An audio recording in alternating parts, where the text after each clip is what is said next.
Welcome to the Resilience Series. I'm Stephanie Weaver, author of the upcoming Migraine Relief Plan Cookbook, which has a theme of resilience and is available for pre-order now. My guest today is Andrea Ross. Andrea's memoir, Unnatural Selection, braids the story about her years as a wilderness guide in the 80s and 90s with her search for her biological family. She has worked around the American West as a National Park Service ranger, a wilderness guide, and a backcountry search and rescue leader. Welcome, Andrea. Thank you. Glad to be here. It's great to see you. So I so loved your memoir. It's a beautiful story about, and I loved how you blended you married your experiences of working in the backcountry and a wilderness guide with your story of adoption. So tell us about it. Well, it started when I was about 20 and I got really sick. My entire body hurt. I was very fatigued. I didn't even have much energy to eat. And as a young person who had always been pretty healthy, it was quite a blow and very scary. But getting sick spurred me to do a couple of things. The first was to obtain my medical history. I was adopted as an infant in a closed adoption, which allowed me no access to information about my biological origins. Um, so I wanted to see if there's anything in my genetic background that might explain what was happening to me medically.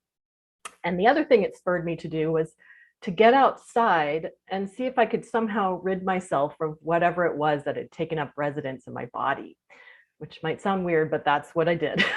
um, so I imagined like outpacing this like creature that was living inside me somehow, exercising it, if you will, both forms of that word. Um, so I went hiking and backpacking and mountain biking, to help make myself feel more powerful. And in doing so, I discovered a lifestyle that made me feel stronger, more powerful, and helped me cope with the physical maladies that I was dealing with.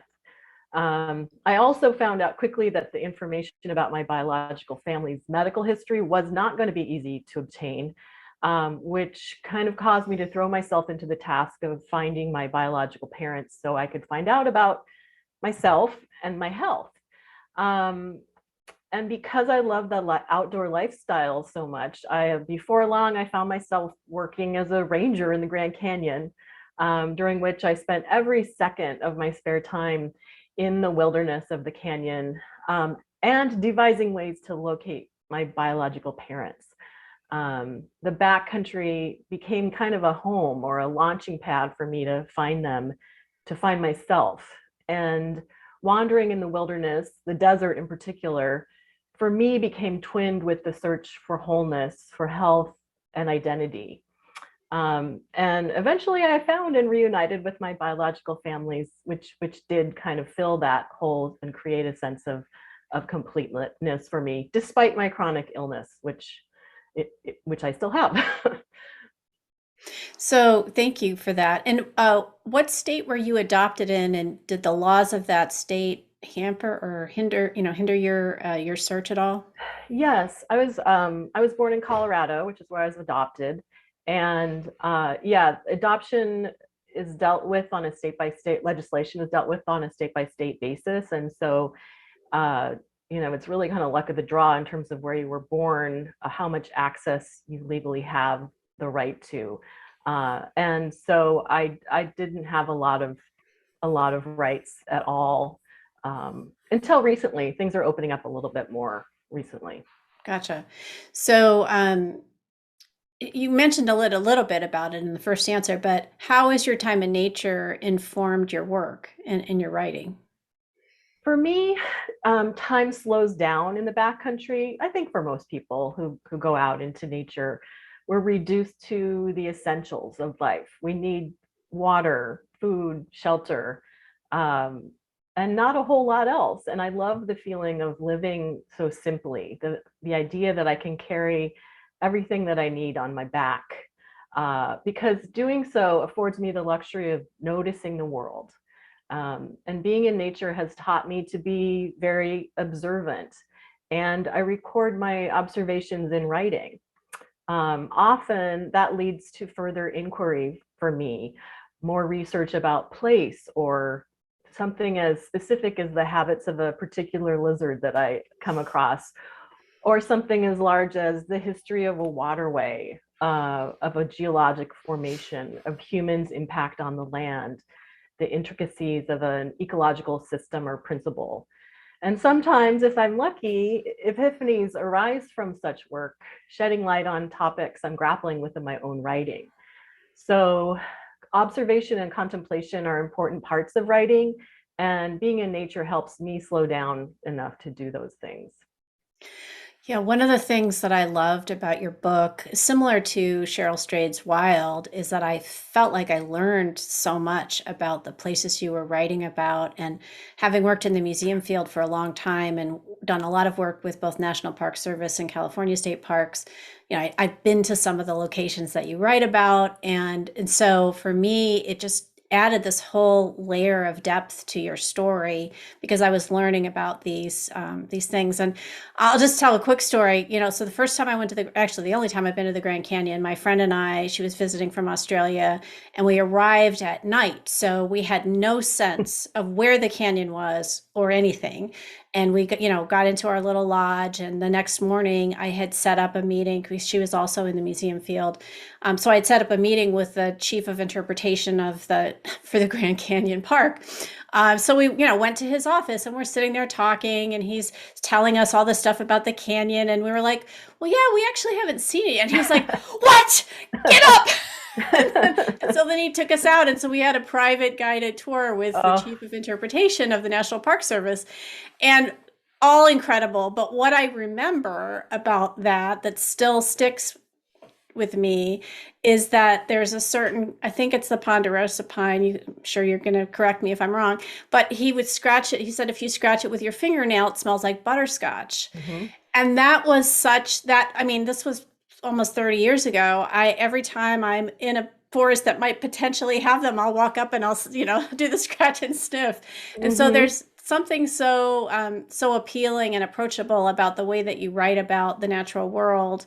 So if those of you watching, if you're fans of Wild, you will love Unnatural Selection. It's a different story. It's not a grief story. It's a finding yourself story, but it's really beautiful. So thank you. I Oh. just want to share that because the Grand Canyon now I have this special connection to it for that reason. That's great. Well, thanks for all those compliments. Yeah, I love Wild too. And actually, I was in the middle of writing my memoir when Wild was published. And initially, I was like, "Oh no, I got scooped." Like here I'm trying to write this memoir about going out into the wilderness to like heal myself from the loss of, family through adoption, etc. And this woman writes this just gorgeous book about the same thing, and I thought, well, that's it for me. But eventually I came to realize like that that she's paving the way for my story and for others like it, and that I could ride her coattails. So hopefully someday Cheryl Strayed will hear that from me. Like to Well, talk. and absolutely, and the thing is that it's your book is not Wild. I mean, it's a completely different book. But if someone loved that book, they're going to want something similar, right? They're going to want the Right. next thing that's kind of like that. So I think there's plenty of room for stories like these, and especially when someone can write about the natural world as beautifully as you do, with all of the information that you've learned as a guide and being out there. Whereas Cheryl didn't have the faintest idea what she was doing. So it's a very different point of Yeah. view in terms of Yeah. being out in honestly, it's amazing she survived that trek. Okay, so you teach writing at UC Davis. What has teaching taught you about resilience? Well, since teaching writing is about helping people create modes of effective communication, that's basically the goal in a broad sense. Whether I'm teaching academic writing, professional writing, or creative writing, it's really at its base all about making connections with other humans. And I feel like making connection is a kind of resilience building because humans are social animals. We all need other people, we need community, and communication is the way we build community. And resilience arises from having solid community with other people. um, I've taught for a long time in lots of different venues and institutions. all the way from elementary school through teaching seniors. And it's brought me into contact with all different kinds of people.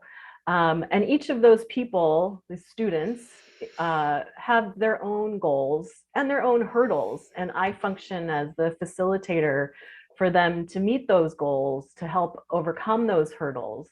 And I find it really inspiring and humbling to watch people of all sorts take on challenges in pursuit of their dreams. And that really that's resilience, Yeah, right? that's beautiful.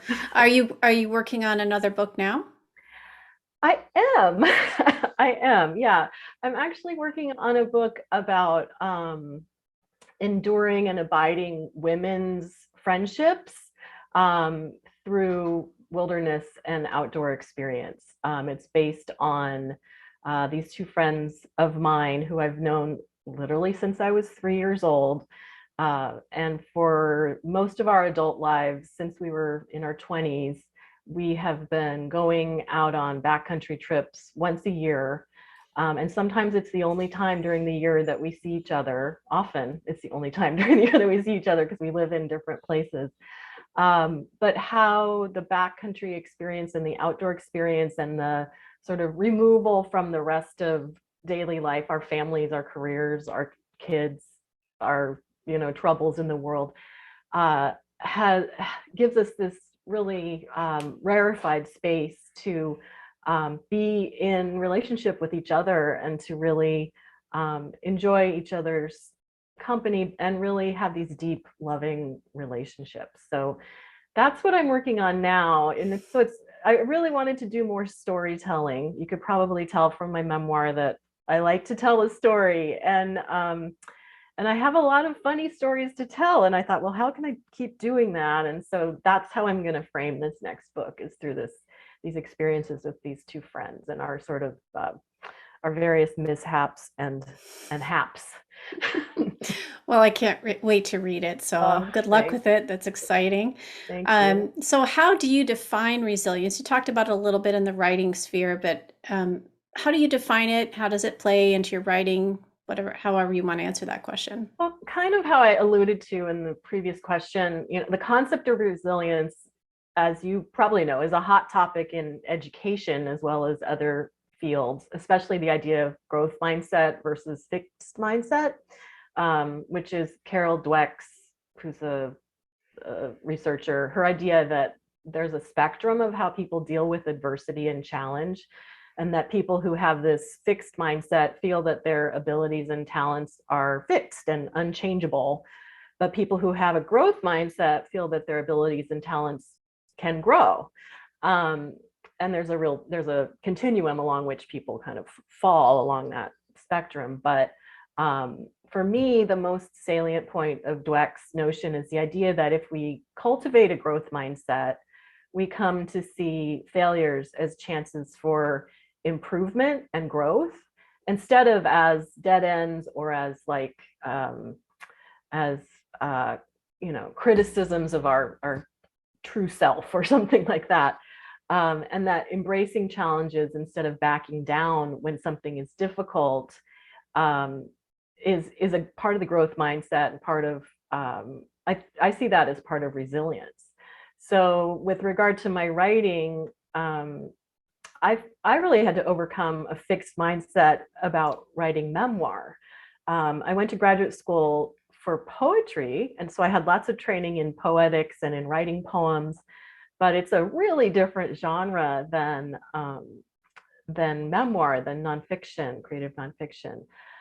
So when I realized I really wanted to tell my story in narrative nonfiction form, I struggled. Who was I to think I could do that? It was a long process of overcoming the feeling of being an imposter, of overcoming my fear of failure, and just sticking with it, continuing to write, continue to teach myself how to write this memoir, and seeing it through to the end, regardless of the outcome. Not knowing whether it would ever be published, but knowing that I just really wanted to do it.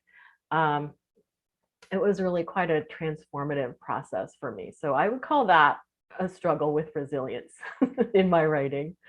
Yeah, absolutely. So I just want to circle back to Carol Dweck for a moment.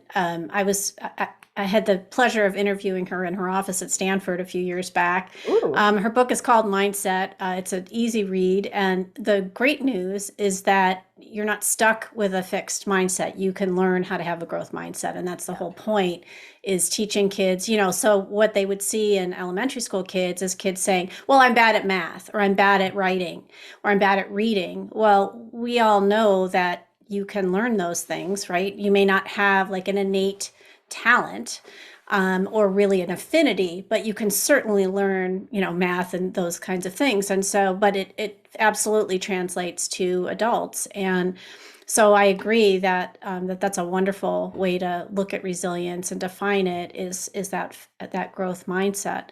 But it's a fantastic book, and I'm sure she's done at least one TED Talk, or probably a few. And so if you're interested in that topic, I just wanted to direct people over to her work. And so thank you for bringing that Oh up. yeah, sure. It was fun to get to talk to her. Oh my gosh, how lucky are you? Yeah, and yeah, she's all over the YouTube. So if Yeah. anybody's interested, you can definitely go find stuff about her ideas and just lots of interviews with her. So Yeah, it's yeah. great. But I All right. found it to be really helpful for myself and and teaching others, to introduce that idea to people, because I can remember myself as a student, especially in high school, having a very fixed mindset, like not good at I'm not good at physics, so I'm not going to take physics, And it turns out I'm really interested in science as an adult, but I didn't afford myself those experiences because I was just too dang scared of failing, right?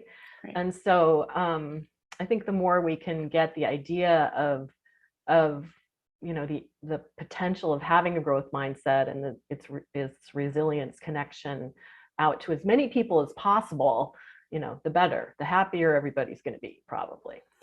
Yes, and not being afraid to be a beginner at any age. Mm, I yeah. started a food blog when I was 50. I had to relearn photography. I had to learn how to write recipes.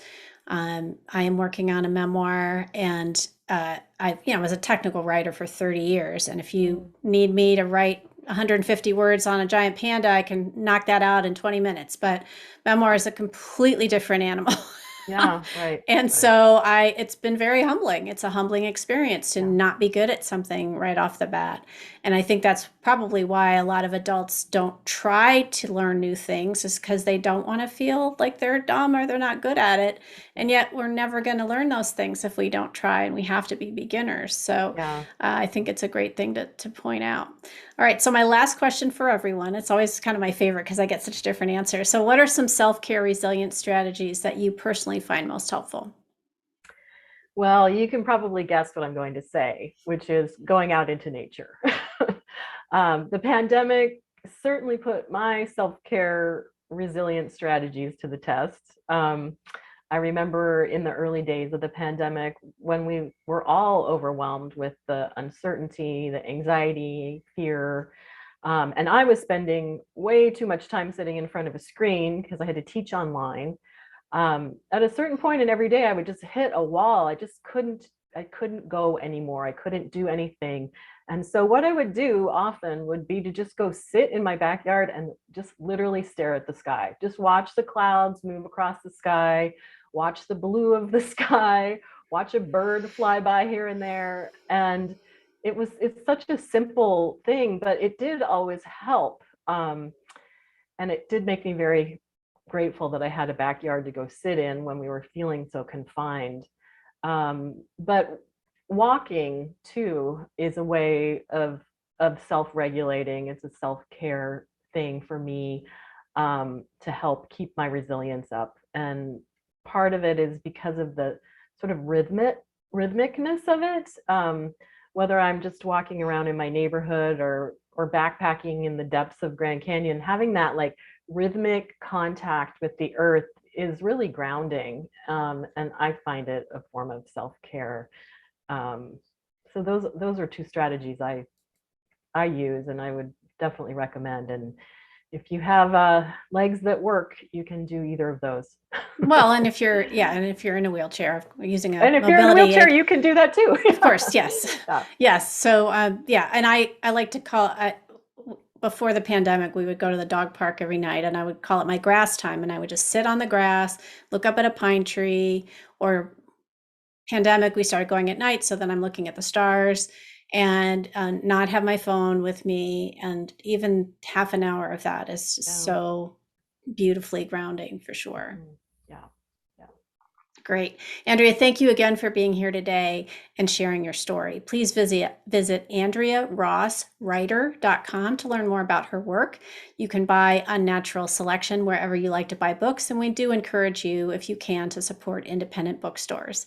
Check out other episodes of the Resilience series on Facebook, Instagram, and YouTube. Follow me at SWeaverMPH to learn more about my upcoming book, The Migraine Relief Plan Cookbook, which is due out this summer and is available for pre-order now. Thanks so much for watching.